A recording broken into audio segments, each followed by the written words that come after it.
Mãe, acho melhor você não ligar mais. A gente está bem aqui, disse meu filho João há 3 semanas com uma frieza que jamais reconheci nele. O coração ainda dói quando lembro daquelas palavras. Não pela dureza delas, mas pela estranheza. João, meu primogênito de 12 anos, sempre foi carinhoso. Sempre terminou nossas conversas com um "te amo, mãe", sussurrado, como se fosse nosso segredo especial. Ana, minha pequena de 10 anos, costumava me mandar áudios intermináveis contando sobre a escola, as amigas, os desenhos que assistia. Agora, o WhatsApp mostrava apenas visualizado nas minhas mensagens, sem resposta. A chuva começou a cair lá fora, e eu me permiti voltar no tempo. 2 anos atrás, quando tudo começou a desmoronar. Ricardo chegou em casa naquela quinta-feira de março com uma expressão que eu já conhecia bem. Era a mesma cara de quando decidiu trocar de emprego, de quando sugeriu que nos mudássemos para a casa maior, de quando tomava decisões unilaterais que afetavam toda a nossa família. Só que dessa vez, a decisão era sobre o fim de tudo. Mariana, precisamos conversar. Eu estava na cozinha, preparando o jantar favorito das crianças, estrogonofe com batata palha. João havia tirado nota máxima em matemática. Ana finalmente havia perdido o dente que balançava há semanas. Era para ser uma noite de celebração. Em vez disso, tornou-se a noite em que minha vida mudou para sempre. Eu quero me separar, ele disse, sem rodeios, sem preparação, sem consideração pelos risos das crianças que ecoavam da sala onde assistiam desenho. Não foi uma surpresa completa. Nosso casamento estava morno há meses, talvez anos. Ricardo viajava constantemente a trabalho, e quando estava em casa, parecia estar sempre em outro lugar. Conversas se resumiam à logística: quem buscaria as crianças na escola, se as contas estavam pagas, se o João precisava de material escolar novo. O romantismo havia evaporado como água num dia de sol forte. Mas eu ainda tentei salvar. Sugeri terapia de casal, uma segunda lua de mel, conversas honestas sobre o que cada um sentia. Ricardo balançou a cabeça para tudo. Mariana, não adianta. Eu já não sinto mais nada. A palavra nada ecoou na minha cabeça por semanas. O processo de separação foi relativamente tranquilo. Decidimos pela guarda compartilhada. As crianças ficariam 1 semana com cada um. Eu me mudei para um apartamento menor, a 10 minutos da antiga casa, para que João e Ana não precisassem mudar de escola. Ricardo ficou com a casa, mas eu não me importei. O importante era que as crianças tivessem estabilidade, que nossa separação não as afetasse mais do que o necessário. Por alguns meses, funcionou. As crianças se adaptaram bem ao vai e vem entre as casas. João, sempre maduro para a idade, ajudava Ana com a transição. Eles me ajudavam a decorar o apartamento novo.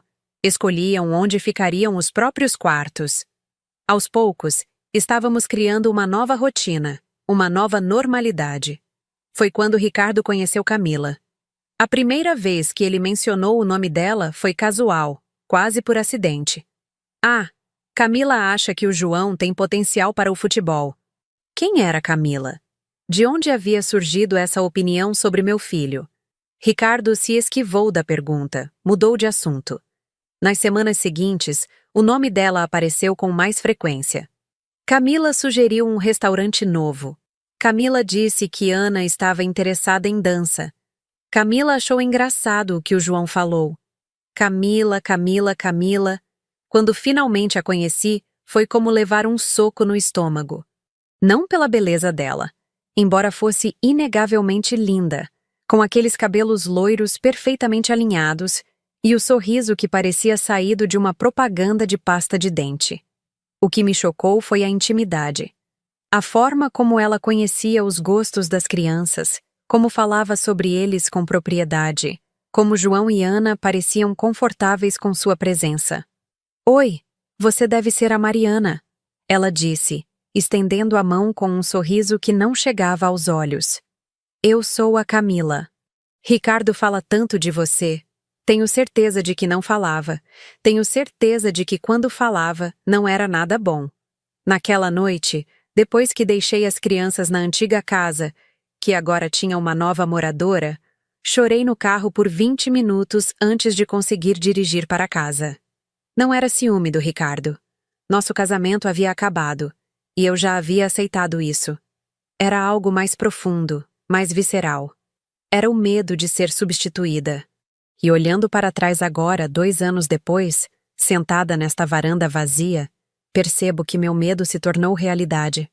As últimas 3 semanas de silêncio eram apenas o culminar de um processo que havia começado naquele primeiro aperto de mão. Camila não queria apenas o Ricardo. Ela queria a família completa. E de alguma forma que eu ainda não compreendia totalmente, ela estava conseguindo. O telefone vibrou na minha mão, fazendo meu coração acelerar. Por um segundo, pensei que fosse João ou Ana. Em vez disso, era uma mensagem do meu advogado. Conseguimos o agendamento para quinta-feira. Vamos discutir as opções. Fechei os olhos e respirei fundo. O silêncio podia estar gritando, mas eu não estava disposta a me calar.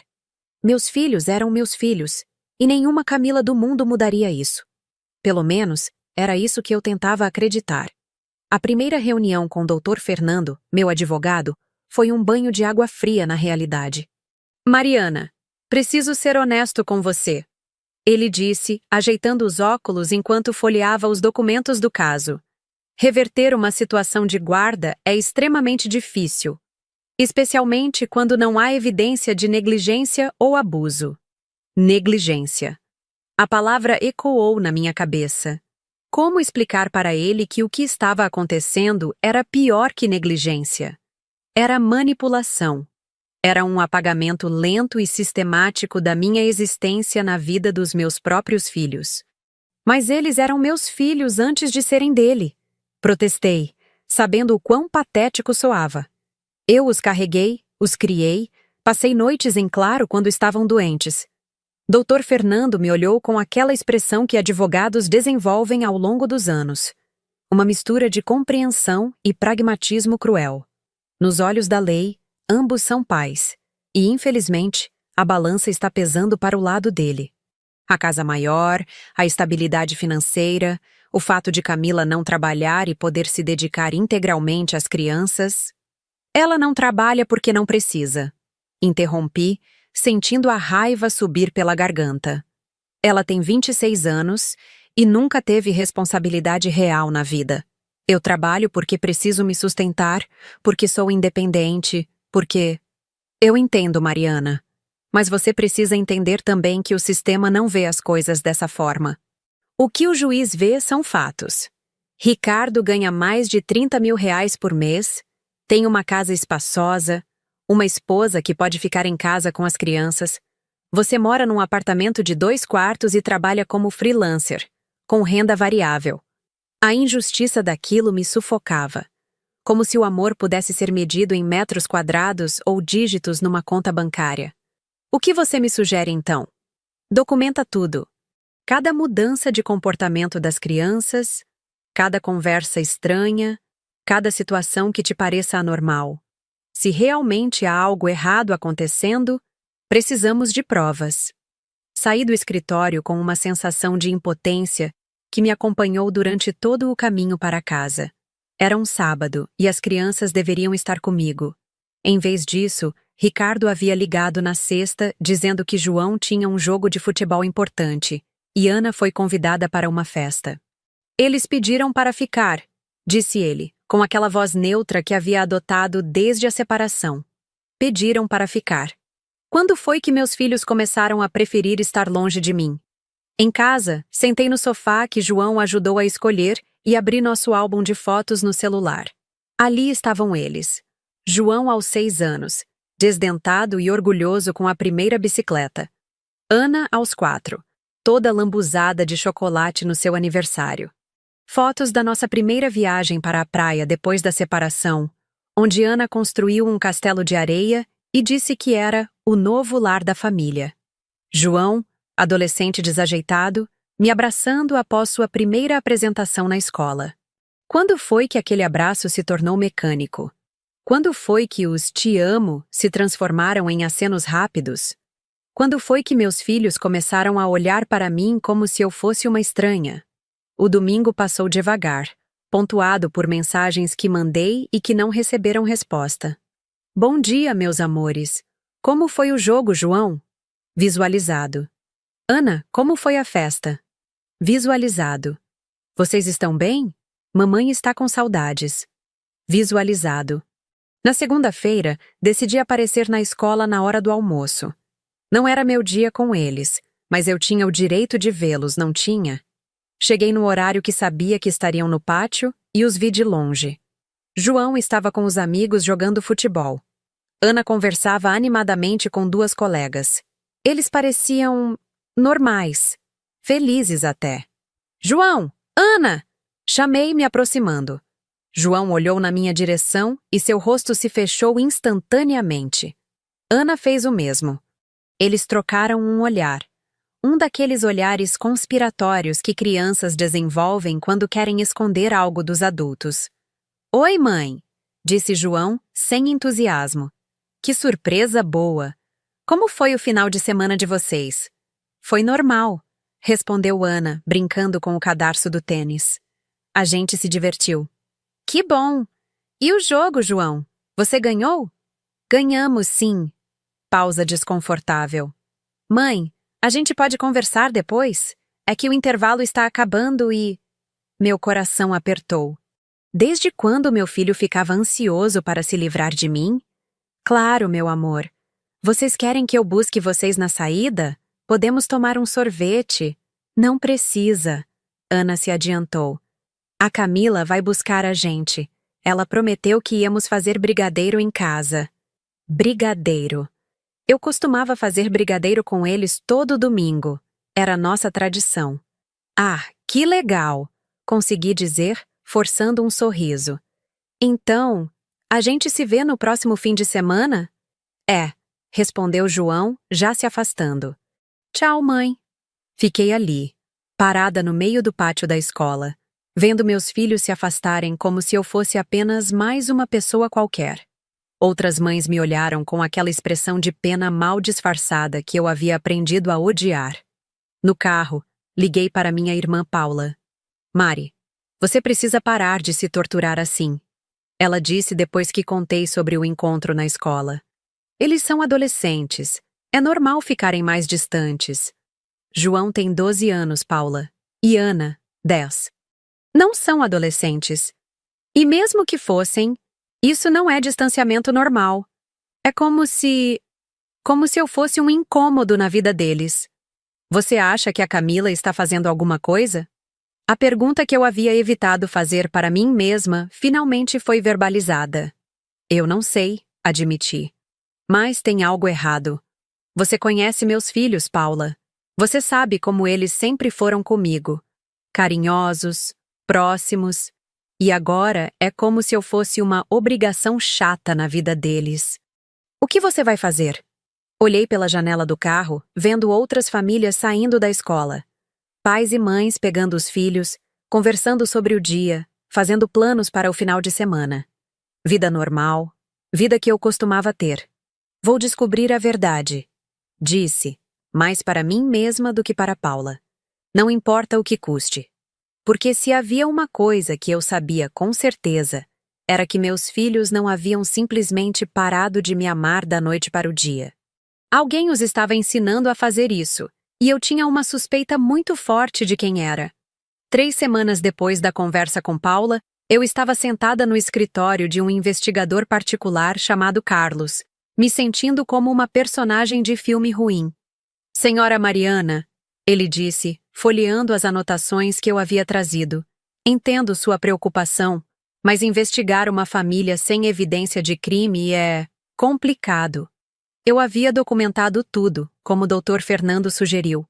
Datas das visitas que foram canceladas, screenshots das mensagens visualizadas sem resposta, registros das vezes que liguei, e Camila atendeu dizendo que as crianças não podiam falar agora. Mudanças no comportamento, nas roupas, até no vocabulário dos meus filhos. Eles começaram a usar palavras que nunca usaram antes. Expliquei, sabendo como soava paranoico. João me chamou de senhora semana passada, meu próprio filho. E Ana disse que eu deveria respeitar o espaço deles. Essas não são palavras de uma criança de 10 anos. Carlos me olhou com aquela expressão neutra que profissionais desenvolvem para lidar com clientes potencialmente instáveis. Veja bem, continuei. Eu não quero fazer nada ilegal, mas preciso saber o que está acontecendo com meus filhos. Se alguém está manipulando eles contra mim, eu tenho o direito de saber. E se estiver, o que a senhora pretende fazer com essa informação? A pergunta me pegou desprevenida. Eu havia me focado tanto em descobrir a verdade que não havia pensado no que viria depois. Vou lutar por eles, respondi finalmente, de qualquer forma necessária. Carlos suspirou e fechou a pasta. Senhora Mariana, vou ser franco com a senhora. Casos como o seu são mais comuns do que imagina. Pais e madrastas que, conscientemente ou não, influenciam as crianças contra o ex-cônjuge. Mas provar isso legalmente é quase impossível. E mesmo que consigamos alguma evidência, a menos que seja algo realmente grave, dificilmente mudará a situação da guarda. Meu coração afundou. Então não há nada que eu possa fazer? Eu não disse isso, mas preciso estar preparada para o que pode encontrar e para o fato de que talvez não goste do que descobrir. 2 semanas depois, Carlos me ligou. Preciso que venha aqui. Temos algumas informações. O escritório dele parecia menor dessa vez. Ou talvez fosse a ansiedade que estava me sufocando. Ele me mostrou uma cadeira e pôs uma pasta na mesa entre nós. Consegui algumas informações através de um contato que trabalha na escola das crianças. Começou. Nada ilegal, apenas observações de comportamento e algumas conversas que foram ouvidas. Meu coração acelerou. A boa notícia é que não há sinais de abuso físico ou negligência grave. As crianças parecem bem cuidadas, vão bem na escola, têm amigos. E a má notícia? Carlos abriu a pasta e me mostrou algumas anotações. A professora da Ana relatou algumas coisas interessantes. Aparentemente, em uma redação sobre família, Ana escreveu que tinha 2 mães, mas só uma de verdade. Quando questionada, ela disse que a mãe de verdade era quem ficava com ela todo dia e cuidava dela direito. A dor que senti foi física, como se alguém tivesse me dado um soco no peito. E tem mais? Continuou Carlos.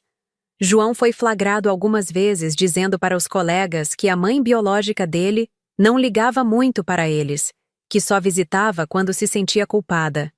Isso não é verdade! Explodi. Eu ligo todos os dias.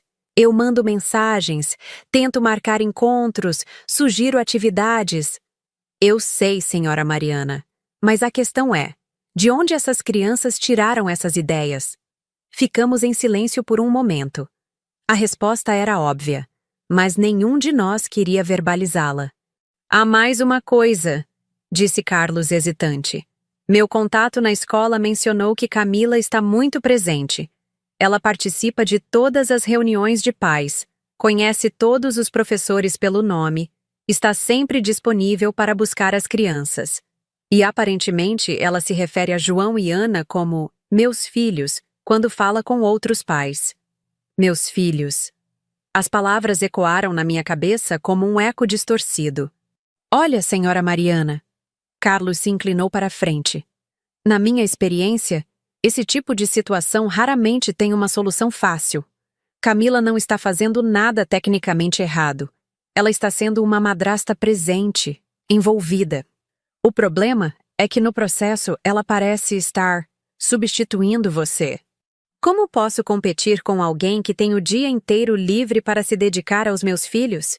Que tem recursos ilimitados? Que mora na mesma casa que eles? Talvez a pergunta não seja como competir, mas como reconquistar. Naquela noite em casa, fiquei olhando para fotos antigas. João bebê no meu colo no hospital. Ana dando os primeiros passos enquanto eu a filmava. Aniversários, natais, viagens em família.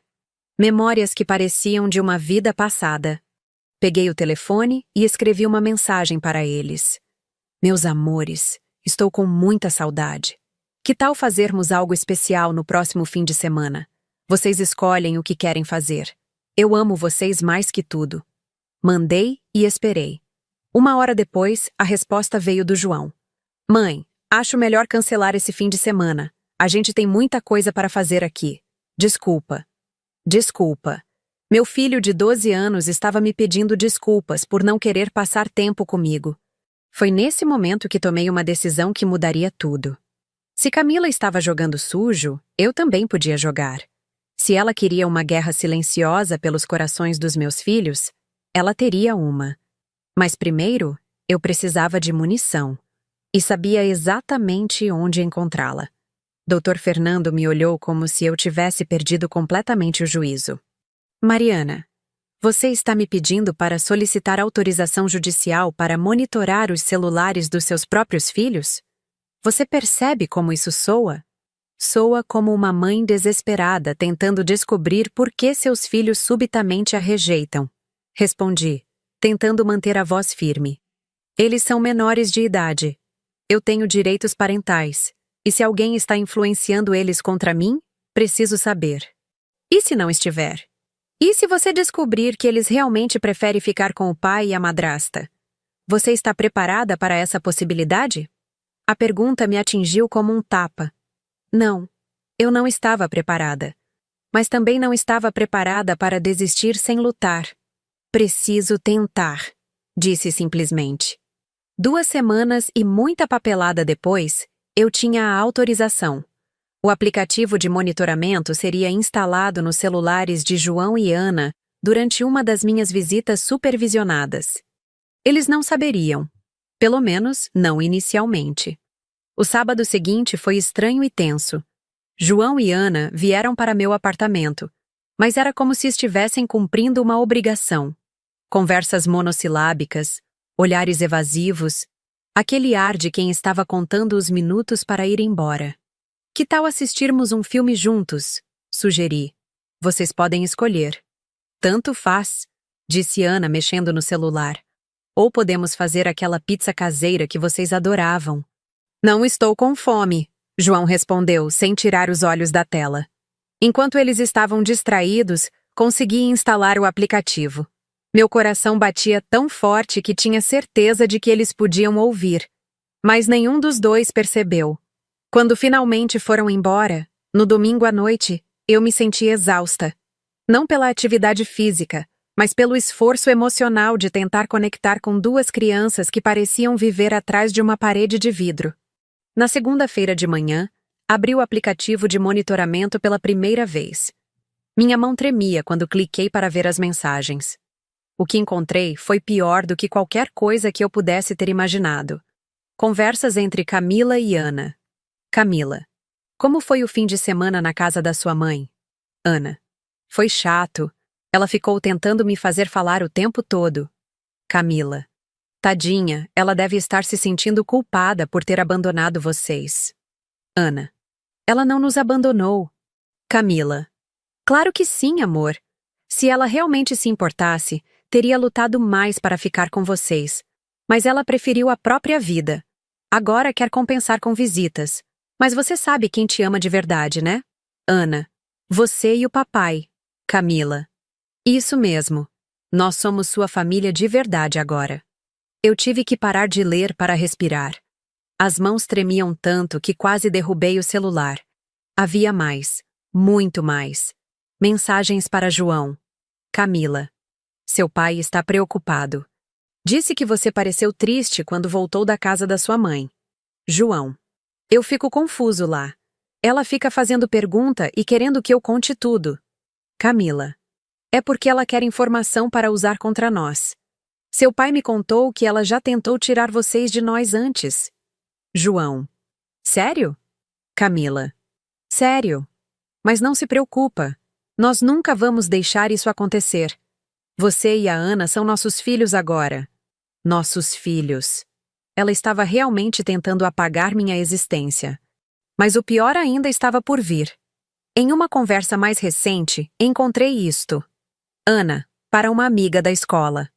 Não sei se devo contar para a minha mãe que a Camila disse que ela só quer a gente de volta por causa da pensão. Amiga. Que pensão? Ana. A Camila disse que minha mãe recebe dinheiro do meu pai por nossa causa e que se a gente não visitasse mais ela, o dinheiro pararia. Amiga. Isso é verdade?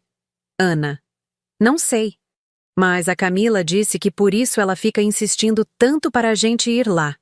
Lágrimas rolaram pelo meu rosto. Camila estava plantando mentiras na cabeça das minhas crianças. Mentiras cruéis e calculadas, desenhadas especificamente para me fazer parecer interesseira e manipuladora. E funcionava. Nas mensagens entre eles, João e Ana expressavam cada vez mais resistência às visitas.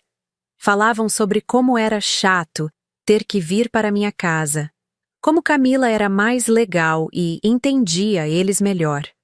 Em uma conversa particularmente dolorosa, Ana escreveu para uma prima: "Acho que minha mãe não gosta muito da gente. Se gostasse, não teria deixado a gente morar longe dela." Essa foi a gota d'água. Liguei para Dr. Fernando imediatamente. "Consegui", disse, mal conseguindo controlar a emoção na voz. "Tenho as provas." "Que tipo de provas?" "Mensagens. Conversas onde Camila está claramente manipulando as crianças contra mim. Mentindo sobre pensão alimentícia, dizendo que eu os abandonei, se referindo a eles como filhos dela." Houve uma pausa do outro lado da linha. "Mariana, isso pode ser exatamente o que precisamos. Mas você precisa entender que vamos ter que expor tudo isso. As crianças vão descobrir que você estava monitorando elas. Como acha que vão reagir?" A pergunta me atingiu em cheio. João e Ana se sentiriam traídos, invadidos? Isso poderia afastá-los ainda mais de mim? "Não importa", disse finalmente. "Eles já estão sendo afastados de mim através de mentiras. Pelo menos agora tenho a chance de mostrar a verdade." "Está bem. Vamos marcar uma reunião para revisar todo o material. E Mariana, prepare-se. Isso vai ficar feio antes de melhorar." Desliguei o telefone e me sentei em silêncio no meu apartamento vazio. Lá fora, podia ouvir crianças brincando no pátio do prédio. Risos, gritos de alegria, a trilha sonora de uma infância normal. Meus filhos costumavam brincar assim. Costumavam rir comigo, confiar em mim, me ver como o porto seguro em suas vidas. Agora eu era a intrusa, a pessoa que eles visitavam por obrigação, a mãe que, na cabeça deles, os havia abandonado por interesse próprio, mas não mais. Com as evidências que tinha, finalmente poderia mostrar ao mundo, e mais importante, aos meus próprios filhos, quem realmente estava mentindo. A guerra silenciosa estava prestes a se tornar bem barulhenta. O aniversário de 13 anos do João seria a minha oportunidade. Durante semanas, planejei cada detalhe. Não seria apenas uma festa. Seria o momento em que a verdade finalmente viria à tona. Dr. Fernando havia revisado todas as evidências e estava confiante de que tínhamos um caso sólido para reverter a guarda. Mas primeiro, eu queria que todos soubessem quem realmente era Camila. A festa seria na casa do Ricardo, nossa antiga casa. Ele não podia negar, afinal, era o aniversário do filho dele também. Camila tentou sugerir que fosse apenas uma comemoração íntima, mas João, por sua própria conta, disse que queria os avós presentes. Meus pais, os pais do Ricardo, minha irmã Paula e alguns amigos próximos da família estariam lá. Perfeito. Cheguei cedo, levando o presente que havia escolhido com tanto carinho. Uma bicicleta nova que João havia mencionado querer meses atrás, antes de tudo virar esse pesadelo. Ele me agradeceu educadamente, mas sem o entusiasmo que eu esperava.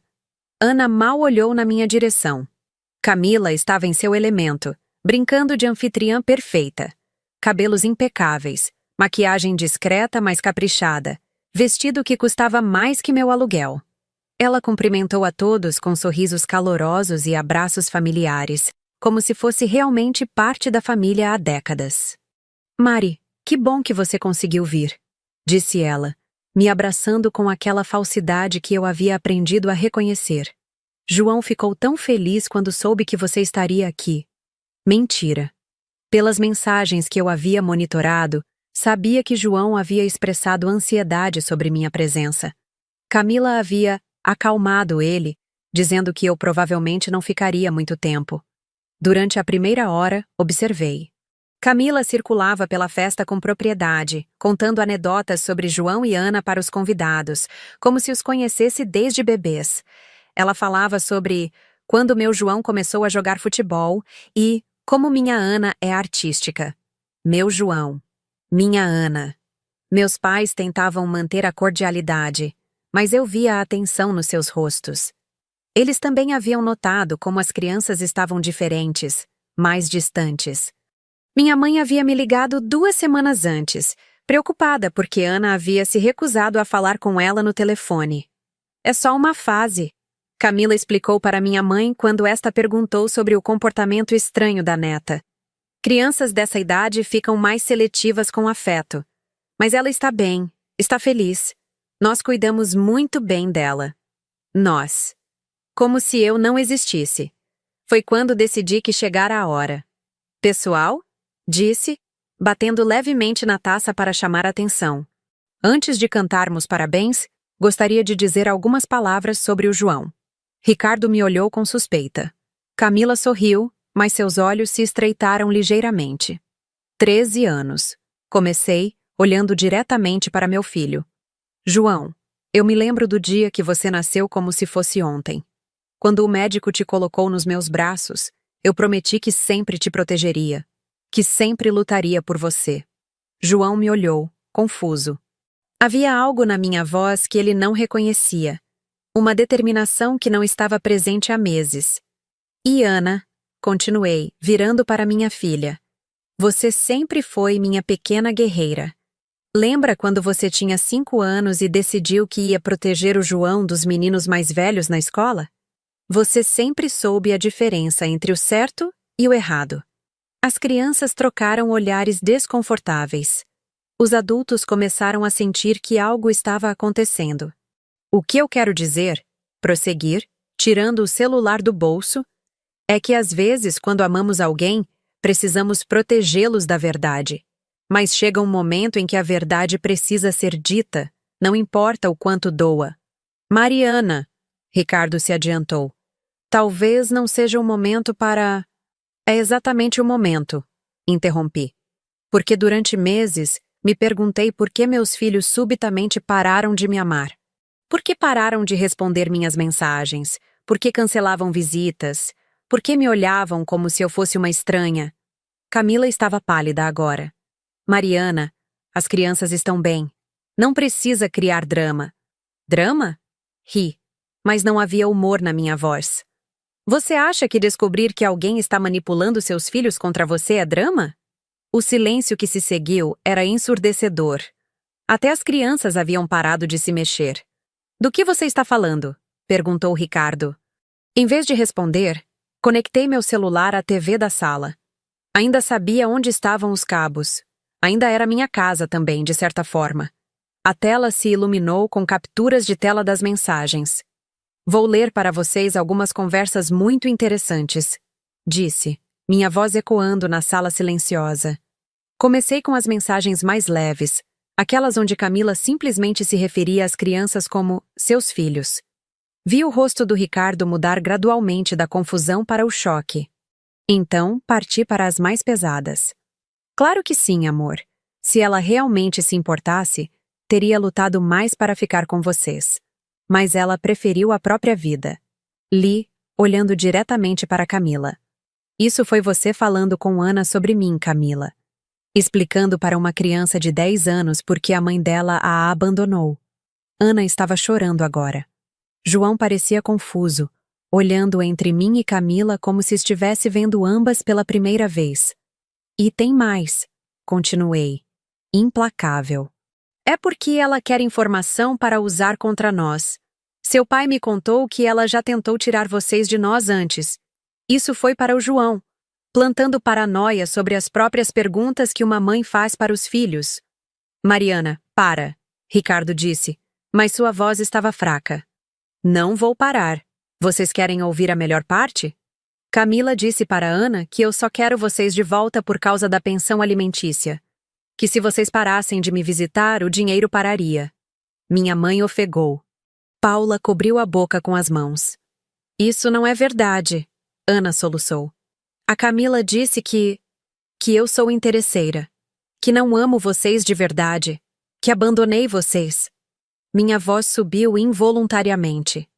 Ana, meu amor, você acha mesmo que uma mãe que carregou você por 9 meses, que ficou acordada noites inteiras quando você estava doente, que ensinou você a andar, a ler, a ser forte, você acha que essa mãe simplesmente pararia de amar você? João estava chorando agora também. Mãe, a gente não sabia. Claro que não sabiam. Vocês são crianças. Alguém que deveria cuidar de vocês escolheu usar vocês numa guerra contra mim. Todos os olhos se voltaram para Camila, que estava tremendo. Isso está fora de contexto. Ela gaguejou. Eu só estava tentando ajudar as crianças a se adaptarem. Se adaptarem ao quê? A me odiar? Eu não disse para eles te odiarem. Ela gritou, perdendo finalmente a compostura. Eu só queria que eles entendessem que tinham uma nova família agora. Que eu podia cuidar deles melhor. Que eles não precisavam ficar divididos entre 2 casas. O silêncio que seguiu foi absoluto. Camila, Ricardo disse, sua voz irreconhecível. Você fez isso? Realmente disse essas coisas para as crianças? Ela olhou ao redor da sala, vendo as expressões de choque e desapontamento nos rostos de todos. Eu só queria ser uma boa mãe para eles, sussurrou. Eu queria que eles me amassem, fazendo eles me odiarem, respondi, sentindo uma mistura de raiva e pena. Camila, você pode ter a idade das minhas crianças, mas eu esperava que tivesse pelo menos a maturidade de não usar elas numa disputa que você criou na sua própria cabeça. João se levantou da cadeira e caminhou até mim. Quando me abraçou, foi como se anos de tensão se dissolvessem de uma vez. Mãe, me desculpa. Ele soluçou no meu ouvido. A gente acreditou nela. A gente achou que você não queria mais a gente. Ana veio correndo em seguida, me abraçando pela cintura como costumava fazer quando era menor. Mamãe, eu senti sua falta. Ela chorou. Eu senti muita falta, mas a Camila disse que você estava ocupada demais para se importar com a gente. Abracei meus filhos, sentindo-os realmente presentes comigo pela primeira vez em meses. Por cima das cabeças deles, vi Ricardo confrontando Camila, sua voz baixa mas claramente furiosa. Meus pais se aproximaram, minha mãe com lágrimas nos olhos. Minha netinha, ela disse acariciando o cabelo da Ana, você nunca mais precisa duvidar do amor da sua mãe. Nunca. A festa havia acabado, obviamente. Os convidados foram embora em silêncio, alguns me dando abraços de apoio, outros apenas acenando constrangidos. Camila saiu da casa sem olhar para trás, Ricardo a seguindo para o que eu imaginava seria uma conversa muito longa e muito difícil. Fiquei com João e Ana na sala, no sofá onde costumávamos assistir filmes em família quando ainda éramos uma família. O que vai acontecer agora? Perguntou João. Agora vocês voltam para casa comigo, respondi, beijando o topo da cabeça dele. E vamos reconstruir tudo o que foi quebrado. Devagar, com paciência, mas vamos reconstruir. E a Camila? Ana perguntou. Respirei fundo. Parte de mim queria dizer coisas terríveis sobre ela. Mas olhei para os rostos dos meus filhos e escolhi um caminho diferente. A Camila vai aprender que amor de verdade não se conquista destruindo outros amores. Disse finalmente. E vocês vão aprender a diferença entre alguém que ama vocês e alguém que quer possuir vocês. Naquela noite, pela primeira vez em quase 1 ano, meus filhos dormiram na minha casa. E pela primeira vez em quase 1 ano, consegui dormir em paz. A verdade havia finalmente sido revelada. E embora o caminho para a cura fosse longo, pelo menos agora estávamos caminhando na direção certa. As 2 semanas que seguiram a festa foram as mais intensas da minha vida. Dr. Fernando trabalhou rapidamente com as evidências que tínhamos. As mensagens documentando a manipulação psicológica de Camila foram mais que suficientes para o juiz reverter a decisão de guarda. Ricardo, visivelmente abalado pelas revelações, não contestou. Na verdade, ele me procurou 2 dias depois da festa. Mariana, ele disse sentado desconfortavelmente na sala do meu apartamento, um lugar onde ele nunca havia estado. Eu não sabia. Juro por Deus que eu não sabia o que ela estava fazendo. Olhei para o homem com quem fui casada por 12 anos. Havia envelhecido visivelmente nas últimas semanas. Os cabelos mais grisalhos, linhas de expressão que não lembrava de ver antes. Mas você deve ter notado as mudanças nas crianças, respondi. A forma como elas começaram a falar sobre mim, como cancelavam as visitas. Eu pensei que fosse coisa de criança mesmo. Fase. E Camila sempre tinha uma explicação. Dizia que você estava trabalhando muito, que as crianças não queriam incomodar. Ele passou a mão pelos cabelos. Merda, Mari. Sou um péssimo pai. Não, disse, surpreendendo a nós dois. Você é um pai que confiou na pessoa errada. Há uma diferença. Como vamos explicar isso para eles? João e Ana? Eles gostavam da Camila. Mesmo com toda a manipulação, ela foi carinhosa com eles. Como explico que a pessoa que eles viam como segunda mãe estava, na verdade, tentando apagar a mãe verdadeira? Era uma pergunta que me mantinha acordada à noite. Porque, apesar de tudo, eu via como as crianças estavam confusas. Elas haviam genuinamente criado afeto por Camila. Para elas, ela não era apenas a esposa do pai.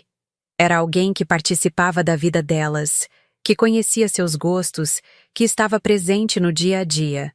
O fato de que esse carinho havia sido construído sobre mentiras sobre mim não apagava os sentimentos reais que elas tinham desenvolvido.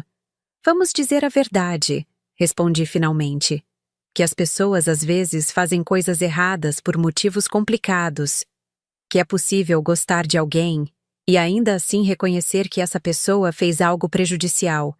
Ricardo assentiu lentamente. E Camila? Ela quer conversar com você. Absolutamente não. Mari, por favor. Ela está destruída. Não estou defendendo o que ela fez, mas... Ela é jovem, insegura. Acho que ela realmente pensou que estava protegendo as crianças. Protegendo de quê? De mim? Da própria mãe delas? Da confusão de ter 2 mães, ele disse suavemente. Mariana, ela me disse que cresceu numa família desestruturada. Pais separados que viviam brigando, usando ela como mensageira entre eles. Acho que ela genuinamente pensou que estava poupando João e Ana disso. Por um momento, senti uma pontada de algo que poderia ser empatia, mas foi rapidamente substituída pela raiva. Ricardo, eu não importa qual foi a infância dela. O que ela fez foi cruel e calculado. Ela não tentou proteger nossas crianças. Ela tentou roubá-las de mim. Ele suspirou. Você está certa. Só... Eu a amo, Mari. Sei que isso é complicado para você ouvir, mas eu realmente a amo, e agora não sei como conciliar esse amor com o que ela fez. Olhei para Ricardo, o pai dos meus filhos, o homem que uma vez prometi amar para sempre, e senti uma tristeza profunda. Não por ele, mas pela situação toda. Por como o amor pode ser complicado e destrutivo ao mesmo tempo. Isso é algo que você vai ter que resolver sozinho, disse. Minha única preocupação agora são as crianças. 3 dias depois, João e Ana voltaram oficialmente para minha casa. Não para visitas de fim de semana, mas para morar. O quarto que havia preparado para eles anos atrás, e que estava quase sempre vazio ultimamente, finalmente tinha vida novamente. Mas não foi simples. Na primeira noite, Ana acordou chorando. Mamãe, ela disse quando entrei no quarto dela. Eu sinto falta da Camila. As palavras foram como uma punhalada, mas forcei-me a respirar fundo antes de responder. É normal sentir falta, meu amor. Vocês conviveram com ela por muito tempo. Mas ela mentiu para a gente sobre você. Ana soluçou. Por que ela fez isso se gostava da gente? Como explicar para uma criança de 10 anos a complexidade dos sentimentos adultos? Como fazer uma menina entender que alguém pode amar genuinamente, mas ainda assim fazer coisas terríveis? Às vezes, disse, me sentando na beirada da cama e afagando seus cabelos. As pessoas fazem coisas erradas porque estão com medo. A Camila tinha medo de não ser importante para vocês. Então ela tentou fazer com que eu parecesse menos importante. Isso foi muito errado dela. Foi sim, muito errado. Mas eu ainda me lembro das coisas boas que ela fez com a gente. Dos brigadeiros, das vezes que ela me ajudou com a lição de casa. E tudo bem lembrar dessas coisas, Ana. Pessoas complicadas fazem coisas boas e ruins ao mesmo tempo. Você pode ter boas lembranças da Camila e ainda assim estar brava com ela pelo que ela fez. Ana ficou em silêncio por um momento. Mamãe, eu sinto muito por ter acreditado nela quando ela disse que você não gostava mais da gente. Meu amor, disse, beijando sua testa. Você não tem que se sentir mal. Você é uma criança. Era trabalho dos adultos proteger você, não te confundir. João teve suas próprias dificuldades. Ele estava mais bravo que Ana, mas também mais confuso. Como menino de 13 anos, sentia vergonha de ter sido enganado por Camila. Eu deveria ter percebido, ele me disse uma tarde, enquanto fazíamos juntos o dever de matemática na mesa da cozinha. Algumas coisas que ela dizia sobre você não faziam sentido. Como o quê? Tipo, quando ela disse que você não tinha vindo na apresentação da escola porque estava trabalhando. Mas eu lembrava de você pedindo para trocar comigo o fim de semana, justamente por causa da apresentação. Meu coração se apertou. Por que você não questionou? João deu de ombros constrangido. Porque, sei lá, ela sempre parecia ter certeza do que estava falando, e o papai concordava com ela, então... João, disse largando o lápis e olhando diretamente para ele. Quero que você entenda uma coisa. Questionar adultos quando algo não faz sentido não é desrespeitoso. É inteligência, mesmo quando esse adulto sou eu. Ele sorriu pela primeira vez em semanas. Pode deixar, mãe. Agora eu vou questionar tudo. Ótimo, ri. Vai ser um inferno, mas pelo menos você vai estar pensando por si mesmo. Estabelecemos novas rotinas. Café da manhã juntos antes da escola. João me ajudando a cozinhar no jantar. Ana e eu lendo juntas antes de dormir. Atividade simples que havia sido privada de fazer por quase um ano. Mas havia momentos difíceis também. Quando Ana perguntou se podia ligar para Camila no aniversário dela. Quando João mencionou, sem pensar, algo que a Camila costumava dizer. Quando ambos expressaram culpa por gostar de certas memórias que tinham com ela. Vocês não estão traindo ninguém por ter sentimentos complicados. Eu repetia sempre que necessário. Pessoas complicadas deixam sentimentos complicados. 2 semanas depois que as crianças voltaram para casa, Ricardo apareceu na porta do apartamento numa noite de terça-feira. Estava com aparência terrível. Posso entrar? Perguntou. Preciso conversar com você. E com eles. João e Ana estavam fazendo lição de casa na sala. Quando viram o pai, correram para abraçá-lo. Era claro que sentiam falta dele também. Toda essa situação havia sido confusa para todos. Crianças, Ricardo disse, se ajoelhando para ficar na altura deles. Vim aqui para pedir desculpas, para vocês e para a mãe de vocês. João e Ana o olharam com atenção. Papai deveria ter percebido o que estava acontecendo. Deveria ter protegido vocês. E, principalmente, deveria ter protegido o relacionamento de vocês com a mãe. E a Camila? Ana perguntou. Onde ela está? Ricardo respirou fundo. A Camila foi embora, meu amor. Ela voltou para a casa dos pais dela. Nós não vamos mais morar juntos. Eu vi a confusão no rosto das crianças. Independente de tudo, elas haviam se acostumado com Camila como parte da família. Ela vai ficar bem, Ricardo continuou. E talvez um dia, quando vocês forem mais velhos, possam conversar com ela sobre tudo isso. Mas por enquanto, é melhor que ela fique longe enquanto vocês se curam. Naquela noite, depois que Ricardo foi embora e as crianças dormiram, sentei na varanda do apartamento com uma xícara de chá. O silêncio não era mais ensurdecedor. Era só silêncio. O tipo que permite que você ouça seus próprios pensamentos. Meus filhos estavam em casa, feridos, confusos, mas em casa. E pela primeira vez em quase um ano, Eu acreditava que íamos ficar bem. Não imediatamente. A confiança que havia sido quebrada levaria tempo para ser totalmente reconstruída. Eles precisariam de terapia para processar a manipulação que sofreram. Eu precisaria aprender a ser paciente com o processo de cura. Mas estávamos juntos. E juntos, podíamos reconstruir qualquer coisa. 6 meses depois, nossa vida havia encontrado um novo ritmo. João estava indo bem na escola novamente. Suas notas, que haviam despencado durante os meses de confusão emocional, estavam voltando ao normal. Ele havia se juntado ao time de futebol da escola e frequentemente me contava sobre os treinos, os jogos, os amigos, conversas que eu havia perdido por quase um ano. Ana havia começado aulas de dança, algo que sempre quis fazer, mas que, de alguma forma, nunca havia acontecido quando morava com Ricardo e Camila. Ela vinha para casa com os olhos brilhando, mostrando os passos que havia aprendido, fazendo planos para as apresentações de fim de ano. A terapia familiar estava ajudando.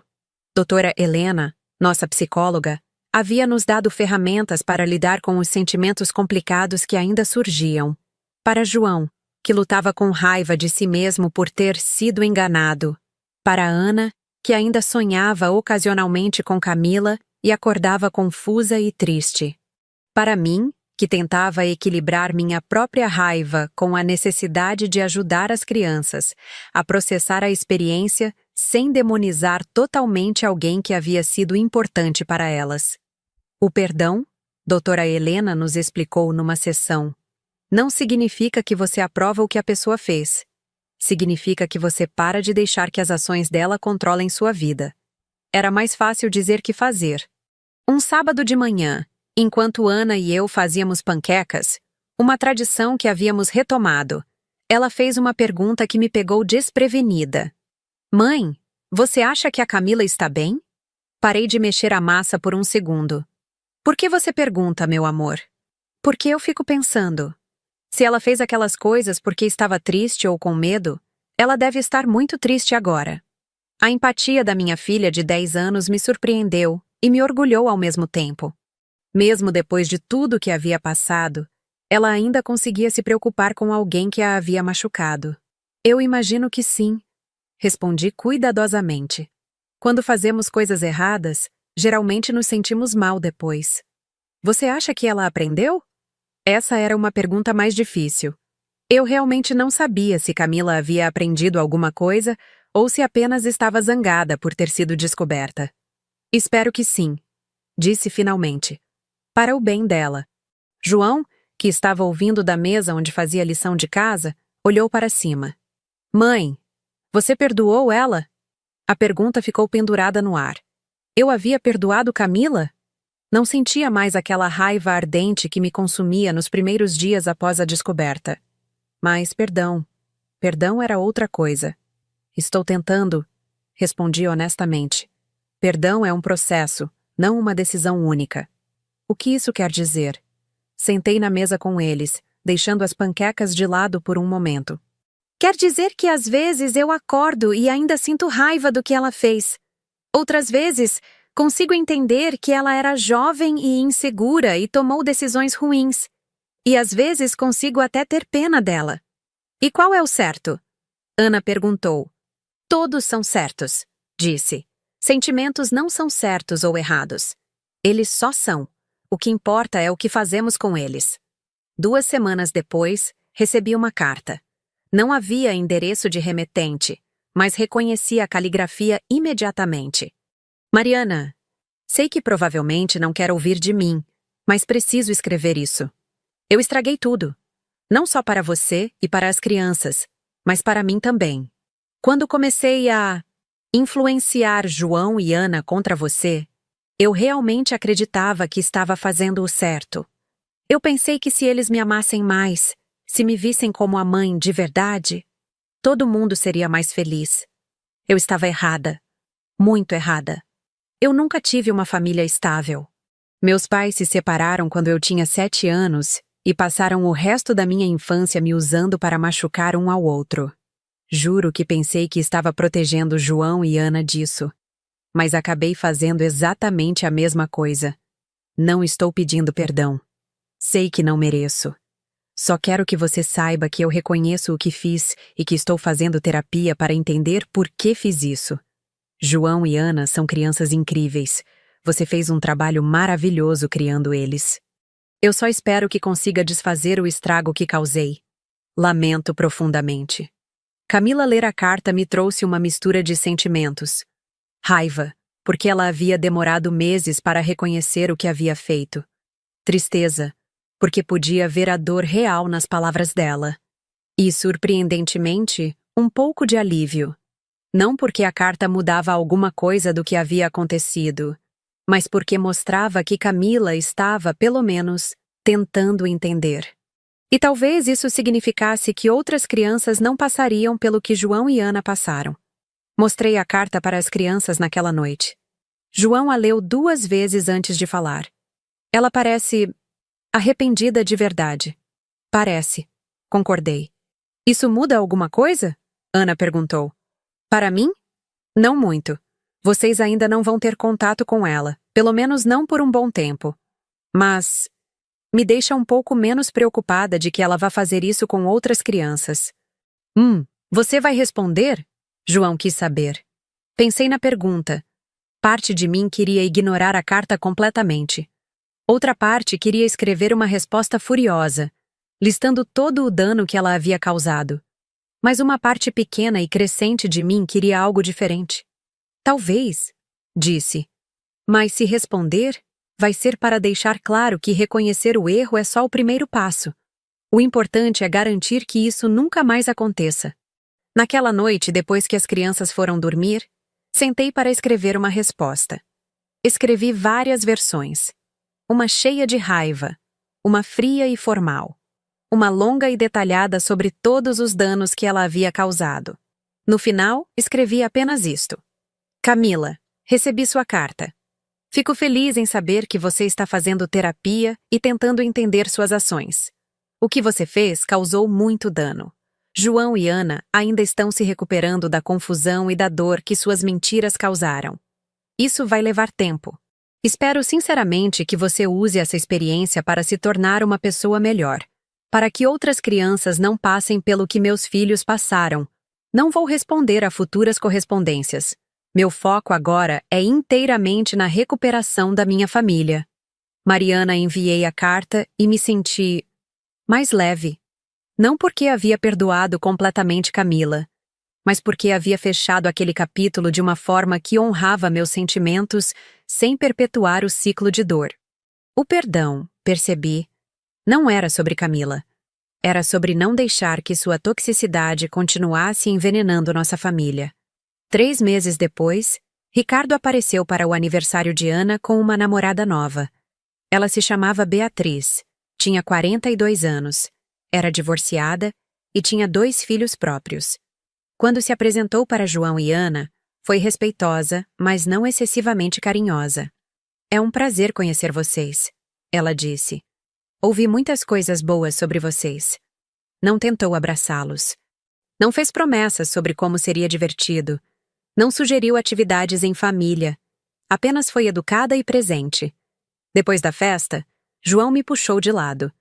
Ela parece legal, disse. Diferente. Diferente como? Ela não está tentando ser nossa mãe. Está só sendo ela mesma. Sorri. Às vezes, isso é exatamente o que precisamos. Naquela noite, olhando Ana soprar as velas do bolo que fizemos juntas, senti uma gratidão profunda. Não pelo que havíamos passado, mas por termos sobrevivido a isso. Por estarmos mais fortes. Por meus filhos terem aprendido, tão novos, a diferença entre amor verdadeiro e manipulação. O perdão era um processo. Alguns dias eram mais fáceis que outros. Mas estávamos caminhando na direção certa, um passo de cada vez. E isso era suficiente. 2 anos depois do aniversário que mudou tudo, estou sentada na arquibancada assistindo João jogar futebol pelo time da escola. Ana está ao meu lado desenhando no caderno de esquetes que sempre carrega. Ricardo está algumas fileiras atrás com Beatriz, que se tornou uma presença constante e tranquila em nossas vidas. É um sábado comum, mas há algo profundamente extraordinário nessa normalidade. João marca um gol e procura por mim na arquibancada. Quando nossos olhares se encontram, ele sorri e faz um gesto discreto. Nossa saudação secreta desde que ele era pequeno. Meu coração se enche de uma felicidade simples e completa. Mãe, Ana diz mostrando seu desenho. O que você acha? É um retrato da nossa família. Eu, João, Ana e até Ricardo e Beatriz no canto. Todos com sorrisos enormes, todos juntos, mas cada um em seu próprio espaço. Está lindo, meu amor, digo, beijando o topo da cabeça dela. Você capturou perfeitamente como as coisas são agora. E era verdade. Depois de tudo que passamos, encontramos uma nova configuração que funcionava. Não era a família nuclear tradicional que eu havia sonhado um dia, mas era nossa família, real, honesta e construída sobre amor verdadeiro em vez de manipulação. João termina o jogo e corre até nós, suado e radiante. Vocês viram? 3 gols! Ele grita, me abraçando sem se importar com o suor. Vimos todos, Ana responde fechando o caderno. Você estava voando lá. Ricardo se aproxima com Beatriz. Nos últimos 2 anos, aprendemos a navegar essa nova dinâmica familiar. Não foi fácil no início. Havia ressentimentos, desconfortos, momentos de tensão.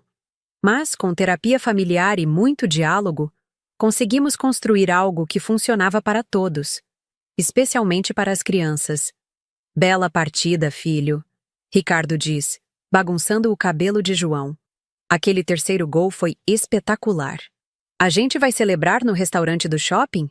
João pergunta, olhando entre mim e Ricardo. Essa era outra coisa que havíamos aprendido. Celebrar juntos quando apropriado, manter limites quando necessário. Beatriz nunca tentou tomar meu lugar. Uma lição que, imagino, Ricardo deve ter deixado muito clara desde o início do relacionamento deles. Claro, respondo. Mas primeiro você precisa tomar um banho. Você está fedendo, João. Ele ri e me abraça mais forte, de propósito. Agora você também está fedendo, mãe. Ana finge nojo, mas está rindo também. Estes momentos, simples, bobos, cheios de amor genuíno, são o que me fazem acreditar que fizemos as escolhas certas. No restaurante, enquanto João devora um hambúrguer e Ana negocia para pedir sobremesa, meu telefone vibra com uma mensagem. É da doutora Helena. Mariana, vi que Ana ganhou o concurso de redação da escola. Vocês devem estar muito orgulhosos. Como está se sentindo sobre o progresso das crianças? Sorriu ao ler. Ana havia escrito sobre famílias modernas para um concurso escolar e ganhou o primeiro lugar. Na redação, ela falou sobre como sua família havia passado por mudanças difíceis, mas que aprendeu que família de verdade é sobre pessoas que se amam e se apoiam, mesmo quando as coisas ficam complicadas. Quando a professora me mostrou a redação, chorei. Não de tristeza, mas de orgulho. Minha filha de 12 anos havia processado nossa experiência de uma forma tão madura e sábia que me deixou sem palavras. Mãe, João me tira dos pensamentos. Posso contar uma coisa? Claro, meu amor. Ele olha rapidamente para Ricardo e Beatriz. Depois volta para mim. Na escola tem uma menina nova. Os pais dela acabaram de se separar e ela está muito triste. Eu falei para ela que separação não é o fim do mundo. Que às vezes as famílias ficam diferentes, mas não param de ser família. Meu coração aperta de emoção. E o que mais você disse? Que o importante é que os pais continuem sendo pais, mesmo morando em casas diferentes. E que criança nunca tem culpa quando adulto se separa. Ricardo limpa a garganta, claramente emocionado. Muito bem, João. Aposto que suas palavras ajudaram muito ela. E sabe o que mais? Ana se junta à conversa. Eu disse para minha amiga Clara que se alguém tentar fazer ela escolher entre o pai e a mãe, é porque essa pessoa não entende nada sobre família. Beatriz sorri suavemente. Vocês dois aprenderam coisas muito importantes e estão ajudando outras crianças com o que aprenderam. Ela está certa. João e Ana saíram da nossa experiência traumática com uma sabedoria que a maioria das crianças nunca precisa desenvolver. Eles sabem reconhecer manipulação. Sabem a diferença entre amor verdadeiro e possessividade. Sabem que questionar adultos não é desrespeito, é proteção própria. Mais tarde, em casa, enquanto ajudo Ana com a lição de matemática e João toma banho, recebo uma ligação inesperada. Alô? Mariana?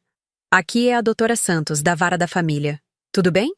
Meu estômago se contrai automaticamente. Mesmo 2 anos depois, ligações de advogados ou do tribunal ainda me deixam nervosa. Tudo bem, doutora Santos. Em que posso ajudá-la?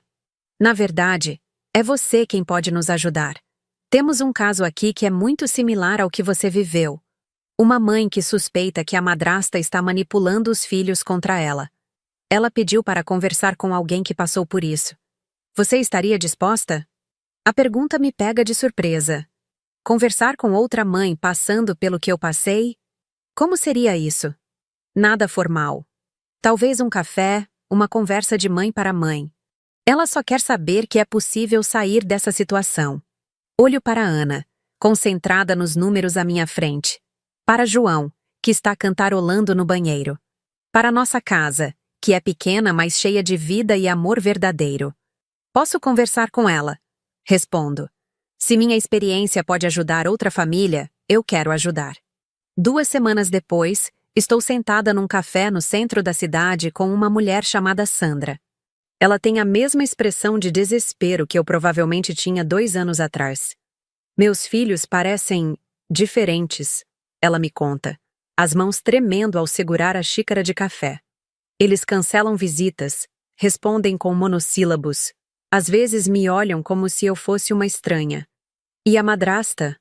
Ela está sempre presente, sempre tem uma opinião sobre tudo que diz respeito às crianças.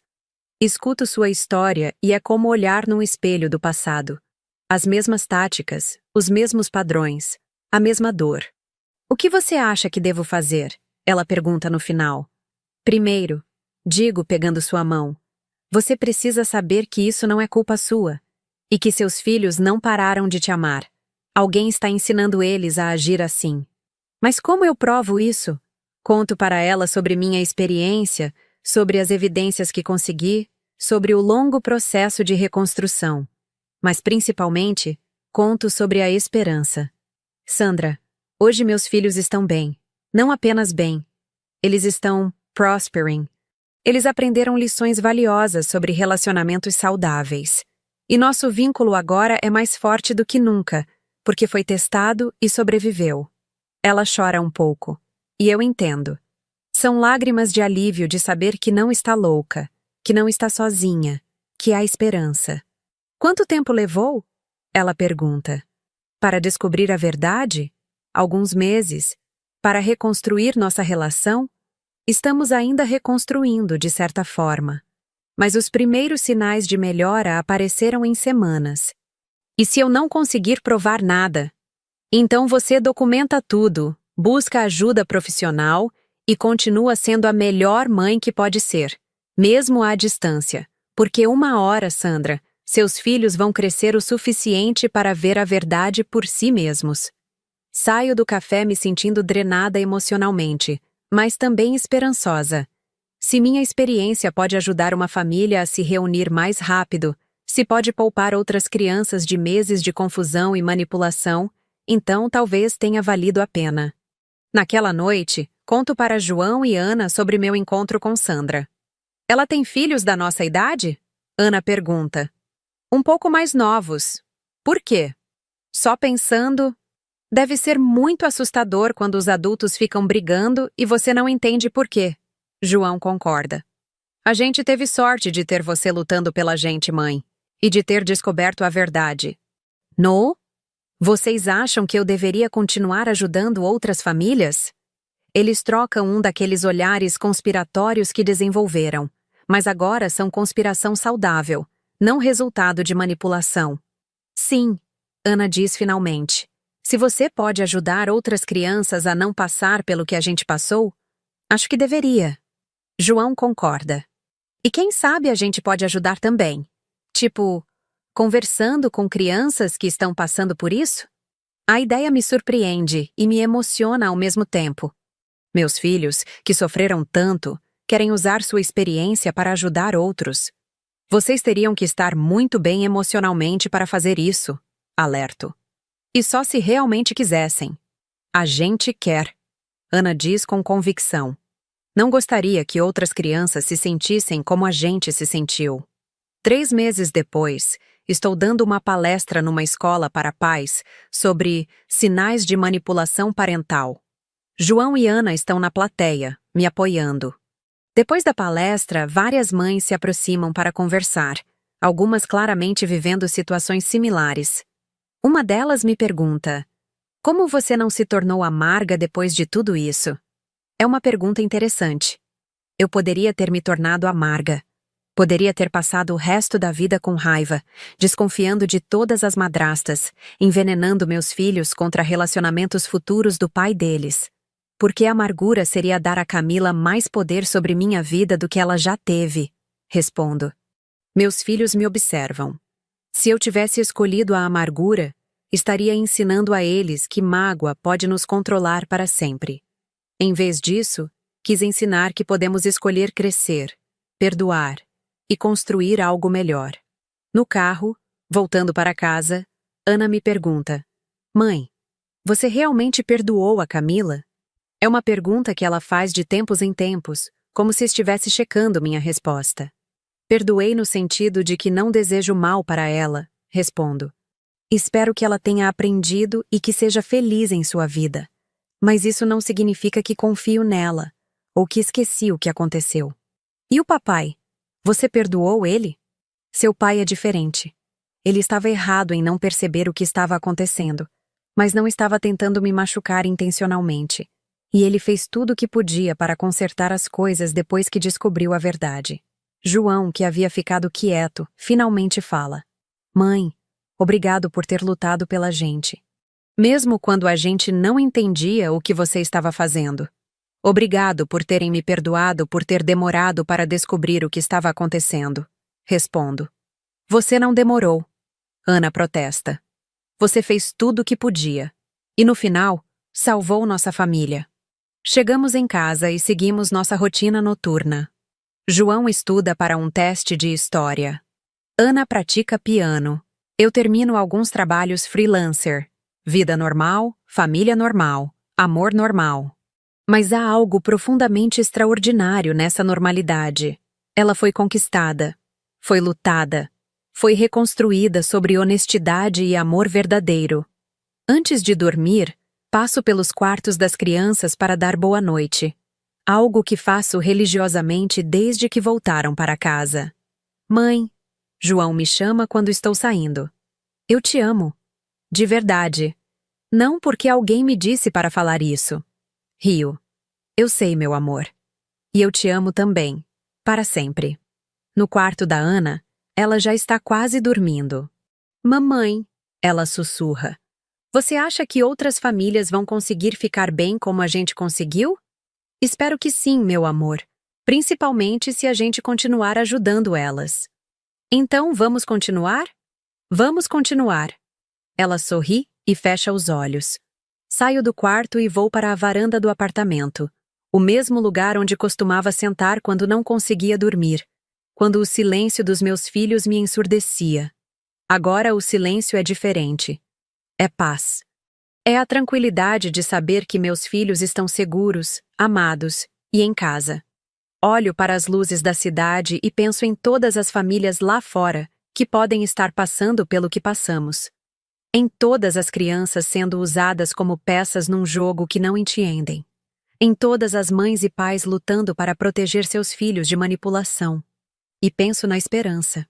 Porque se nossa família pode sobreviver a isso, se pode não apenas sobreviver, mas prosperar e usar a experiência para ajudar outros, então há esperança para todos. O amor verdadeiro sempre encontra um caminho. Pode ser ferido, pode ser testado, pode até parecer que foi destruído. Mas amor de mãe, amor de pai, amor de família real, esse tipo de amor não se apaga. Ele apenas espera pacientemente pela oportunidade de brilhar novamente. E quando brilha, ilumina não apenas a família que lutou por ele, mas todas as famílias ao redor que precisam ver que é possível vencer a escuridão.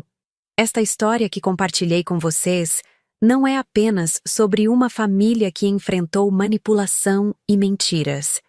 É sobre a força do amor verdadeiro e sobre como, mesmo nas situações mais difíceis, a verdade sempre encontra uma forma de prevalecer. Quantas famílias ao nosso redor podem estar vivendo situações similares? Quantas crianças estão sendo inconscientemente usadas em jogos de poder entre adultos? Quantos pais e mães estão lutando silenciosamente para manter seus vínculos com os filhos? A mensagem que quero deixar é clara. Nunca desistam do amor verdadeiro. Documentem tudo. Busquem ajuda profissional.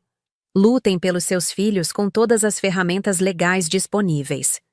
E, principalmente, lembrem-se de que crianças manipuladas não deixam de amar seus pais. Elas apenas ficam confusas sobre o que é amor verdadeiro. Se você está passando por algo similar, saiba que há esperança. Se você conhece alguém nessa situação, ofereça apoio. Se você trabalha com famílias, fique atento aos sinais. E se você é uma madrasta ou padrasto lendo isso, lembre-se, seu papel é somar a vida das crianças, não substituir ou diminuir o amor que elas têm pelos pais biológicos. Amor verdadeiro não é possessivo, é generoso. Compartilhem suas reflexões sobre essa história. Já viram situações similares? Seus comentários, suas histórias e suas opiniões podem ajudar outras famílias que estão passando por momentos difíceis. Vamos usar o poder das nossas vozes para proteger o que há de mais precioso, nossos filhos e o amor que os une às suas famílias. Comentem, compartilhem e vamos juntos construir um mundo onde toda criança tem o direito de amar e ser amada sem manipulação, sem jogos de poder, sem mentiras. Porque no final, o amor verdadeiro sempre vence. Sempre.